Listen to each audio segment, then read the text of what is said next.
BJP Congress का जो मिलाजुली का खेल है, हमें इसको खत्म करना है।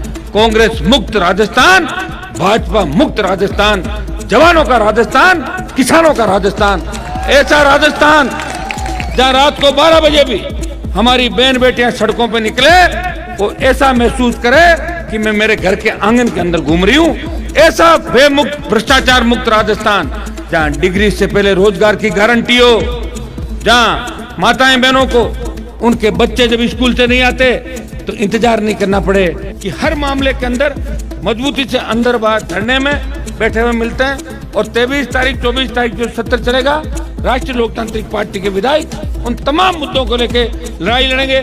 यहाँ मेरे ओबीसी के कई भाई जो ओबीसी विसंगति को लेकर आंदोलन कर रहे थे, ओबीसी विसंगति को लेकर सरकार ने जो समझौता किया उससे सरकार मुकर गई, कितनी भर्तियां निकल गई, लेकिन उसमें ओबीसी विसंगति का जो परिपत्र रद्द किया था उसके अनुसार ओबीसी के भाइयों को नौकरियां नहीं मिल रही है। मैं आपको विश्वास दिलाता हूँ, इस मामले में मैं अब आपके साथ हूँ, आपको चिंता करने की आवश्यकता नहीं।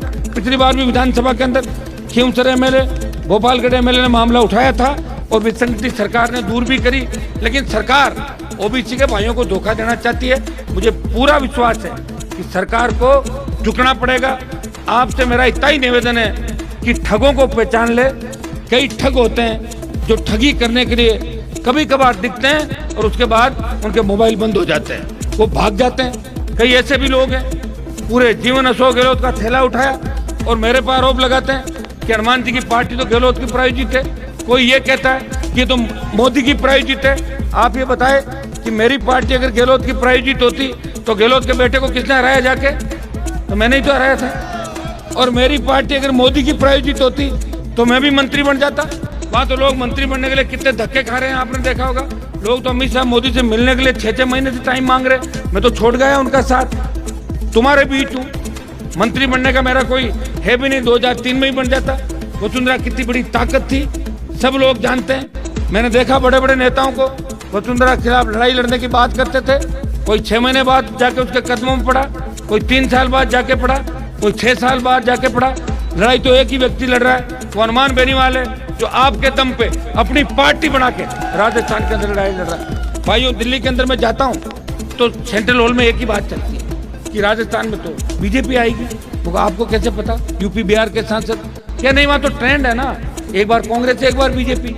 ट्रेंड बदलने का अगर किसी ने काम किया, प्रयास किया, अपना पूरा जीवन और जवानी इन किसान के बेटों के लिए 20 साल जो तपस्या की, सत्ता को छोड़ के संतरी बन के जो सेवा की, वो नागौर के सांसद ने भाइयों के लिए सत्ता छोड़ के सड़क पे लड़ना मंजूर है। और आज भी मैं आपको विश्वास दिलाता हूँ, जय जवान जय किसान के साथ आरएलपी का गठन हुआ। जब भी आपको मेरी आवश्यकता पड़ेगी, बिना पूछे आप मुझे टेलीफोन करेंगे, मिलेंगे और मैं आपके साथ खड़ा मिलूंगा। मेरी एक आदत है, जो कोई नहीं कर सकता वो काम करने का मैं प्रयास हमेशा करता हूँ। मैं देखता हूँ यहाँ जब गैंगवार की घटनाएं होती थी, ऐसे हार्डकोर अपराधी राजस्थान के अंदर थे, नेता उनका नाम नहीं लेते थे, बगलें झांकते थे विधानसभा के अंदर। मैंने देखा कांग्रेस की सरकार थी 13 से 18, बीजेपी की सरकार थी और 21 कांग्रेस के एमएलए थे। बाद में बाई इलेक्शन में 3 जीते, 24 हुए।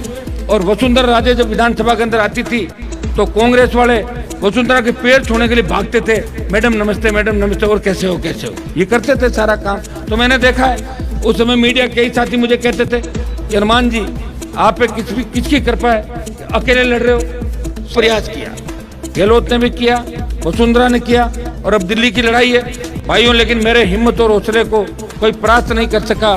जब भी किसान का बेटा राजस्थान में तकलीफ में आया, जब भी किसान राजस्थान के अंदर तकलीफ में आया, जब भी भ्रष्टाचार इस राजस्थान के अंदर हुआ, पीड़ित, चाहे थानागाजी की दलित युवती के रेप का मामला हो, हनुमान बेनीवाल दौसा में जाता है और रेलवे ट्रैक पे मुकदमे दर्ज होते हैं। आप देखिए, इस राजस्थान का ऐसा कोई कोना नहीं जहां हमने लड़ाई नहीं लड़ी।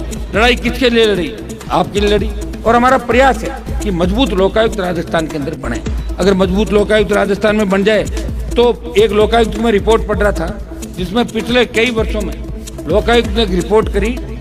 किसको लोकायुक्त किसको रिपोर्ट करता है? सीएम को। और उसमें रिपोर्ट करी लोकायुक्त ने कि इसमें मुख्यमंत्री के खिलाफ एफआईआर दर्ज हो। वो रिपोर्ट किसको कर रहा है? मुख्यमंत्री। तो मुख्यमंत्री कभी अपने खिलाफ एफआईआर दर्ज करेगा क्या? वो लोकायुक्त अंडर में तो मुख्यमंत्री का ही है। तो हमने मांग करी थी कि मजबूत लोकायुक्त हो, जिसको जुडिशियल पावर मिले, शक्तियां मिले, ताकि अपने आप कार्रवाई कर सके। इसकी डिमांड हमने मजबूती से करी। पेपर लीक मामले के अंदर आज भरोसा उठ गया राजस्थान के लोगों का। आरपीएससी का चेयरमैन वसुंधरा के समय में भी जेल गया, कई पेपर रद्द हुए, कई पेपर लीक हुए। आज देखिए, आज रीट के बाद सेकंड ग्रेड का पेपर लीक हो गया। हम चिल्ला चिल्ला के कह रहे हैं, पूरे राजस्थान का जवान कई जगह बिना लीडरशिप के, बिना नेतृत्व के अपने आप जा रहा है कि सीबीआई जांच दो, नारे लगाते हो जा रहा है। अशोक गहलोत कह रहे हैं मैं क्लीन चिट देता हूं। अरे कितने दिन दोगे क्लीन चिट गहलोत साहब? कई लोगों ने क्लीन चिट दी, लेकिन बाद में वो जेलों के अंदर मिले थे। आप इसलिए क्लीन चिट दे रहे हो, जब महिपाल मदेरणा, मलखान और बाबूलाल नागर पे आरोप लगते हैं तो आप अपनी राजनीतिक खुंदस निकालने के लिए सीबीआई जांच देते हो और गिरफ्तार करके उनको जेलों में डालते हो। तब सीबीआई जांच की मांग नहीं उठी थी, आपने सीबीआई जांच कराई थी। आज हम मांग कर रहे हैं कि सीबीआई जांच कराओ, तब आप सीबीआई जांच नहीं करा रहे हो। आपको पता है कि जैसे ही सीबीआई जांच होगी, अमित ढाका जेल जाएगा, देवाराम तकलीफ में आएगा, जाड़ोली तकलीफ में आएगा, सुभाष गर्ग आएगा, कई मंत्री तकलीफ में आएंगे, कई विधायक तकलीफ के अंदर आएंगे। गहलोत साहब, आप तो सबको क्लीन चिट देते हो। महेश जोशी को क्लीन चिट दे दी आपने, जिसके बेटे पे गंभीर आरोप लगे। नामा के महेंद्र को क्लीन चिट दे दी। जोरीलाल मीणा का बेटा पकड़ा गया, आपने पहले ही क्लीन चिट दे दी थी। मलिंगा का एक्सरे देख के आप कह रहे थे कि इसमें 23 चोट कहाँ है? 2 ही चोट है। आप ये बताओ, मुख्यमंत्री डॉक्टर का धंधा करने लग गया क्या, जो एक्सरे देख रहा है? आपने राजेंद्र विधुड़ी को क्लीन चिट दे दी देवा गुजर के मामले में। 1 दर्जन से ज्यादा नेताओं को, 1 दर्जन से ज्यादा अधिकारियों को आपने क्लीन चिट दे दी। इसलिए दे दी, और विधायकों को भी क्लीन चिट इसलिए दे रहे हो कि वो विधायक आपकी सरकार बचा रहे हैं। गहलोत दिल्ली के अंदर एक नेता को कह रहे थे, कांग्रेस के बड़े नेता को, कि मेरी मजबूरी है, मैं क्या करूं। ये सही है कि जब से मेरा बेटा राजनीति के अंदर आया है, बेटे को स्थापित करने में मैं तकलीफ के अंदर हूं और मैं धरतराज बन गया। ये तो मानते भी, एक्सेप्ट भी करते हैं इस बात को। लेकिन आप ये बताएं, अगर सरकार बचानी है तो मुझे काम करना होगा। सरकार बचानी है तो जिनको मैं मंत्री नहीं बन पाया, उनके कुछ बच्चों को नौकरियां भी लगानी पड़ेगी, उनके रिश्तेदारों को नौकरियां लगानी पड़ेगी। तो पढ़ लिख के तो नौकरी लगा नहीं सकते, तो किसी न किसी का मैसेज कराते हैं, तू देखना 10 को सेट करना। वो चलता है, पेपर ले आता, 10-15 को सेट कर देता। ये धंधा राजस्थान के अंदर चल रहा है। भाइयों, इस गोरख धंधे को बंद कौन करेगा? अब कोई तेजाजी अवतार थोड़ी लेंगे, अब कोई तेजाजी तो अवतार लेंगे नहीं आपके बीच, अब कोई दूसरे लोग देवता नहीं आएंगे। हमें लड़ाई लड़नी है, और बीजेपी के भरोसे लड़ाई मत लड़ना। बीजेपी वाले कब कांग्रेस के साथ हो जाए, मैंने इनको अच्छी तरीके से देखा है।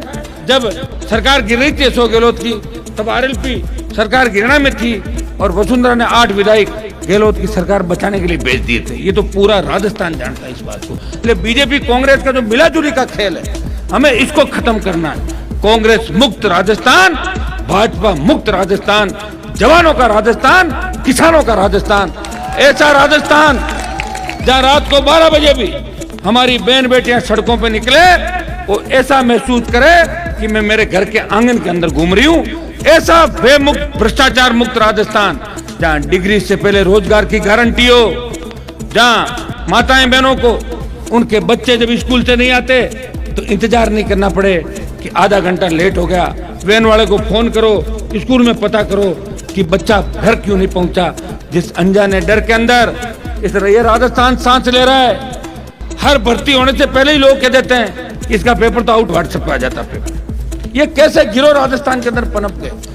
कौन इस गिरोह को पनपा रहा है? एक नकल करके और पेपर आउट करके आदमी नौकरी लगता है, वो 40 साल राजस्थान को खोखला करता है। भाइयों, मैं तो आपको इतना विश्वास दिलाता हूं कि आरएलपी पार्टी अगर सत्ता में आई, पेपर लीक की तो छोड़ो, पुरानी 20-25 साल की भी जांच कराएंगे और फर्जी पेपरों से कोई बने हुए उन सबको बर्खास्त करके और अलग जेल, इन नेताओं के लिए भी अलग जेल बनाएंगे, उनके भी अलग बनाएंगे। उन तमाम लोगों को निकाल के एक आयोग बना के नए लोगों को कैसे मौका मिले, ये काम अगर कोई कर सकता है तो मजबूत सरकार कर सकती है। ये कांग्रेस बीजेपी नहीं कर सकती। इनका तो सरकार आपने देखी है, 98 से लेके 2023 के अंदर किसकी सरकारें रही? गहलोत रहे 3 बार और 2 बार रही वसुंधरा राजे, 5 बार का कार्यकाल हो जाएगा 23 के अंदर। पूरा राजस्थान रसातल के अंदर चला गया। लोग मजाक उड़ाने लगे।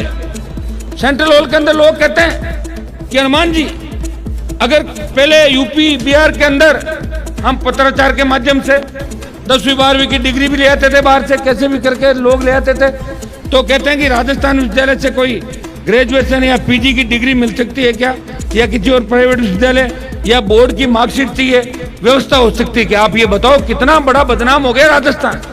हमें तो देखते ही लोग कहते हैं ये आ गए राजस्थान वाले, कल ही पेपर आउट हुआ था। तो कहाँ जाए हम लोग, बताओ? लोकसभा जाना छोड़ दें क्या? जाना तो पड़ेगा भाई। और बीजेपी के लोग तो है नहीं, जो करेंगे हम बात करेंगे मोदी जी से, ये करेंगे तो के पीछा छुड़ा लेंगे। अब मैं किससे बात करूं बताओ? मोदी से अलग झगड़ा, और इधर गहलोत से झगड़ा, वसुंधरा से झगड़ा, और हमारे साथ तो कोई बैठना भी नहीं चाहता। आप जानते हो, लोग बातें जरूर करते हैं हम परिवर्तन कर देंगे, लेकिन हमारे साथ लड़ना नहीं चाहते लोग। मैंने बहुत प्रयास किया, फिर पिछली बार 18 के अंदर भी किया, 57 सीट लड़ाई हमने। और मैं तो तुम नौजवानों को धन्यवाद दूंगा, और हम सब गौरवान्वित महसूस कर रहे हैं कि एक किसान का बेटा गांव से उठता है, तो स्कूल से जाता है, विश्वविद्यालय का अध्यक्ष बनता है, 3 बार विधायक बनता है, एमपी बनता है, अपनी पार्टी बनाता है, उस पार्टी का राजस्थान में चुनाव लड़ाता है, 5 प्रधान, एक म्युनिसिपलिटी का चेयरमैन बनाता है, सारे बाई इलेक्शन लड़ाता है, बीजेपी को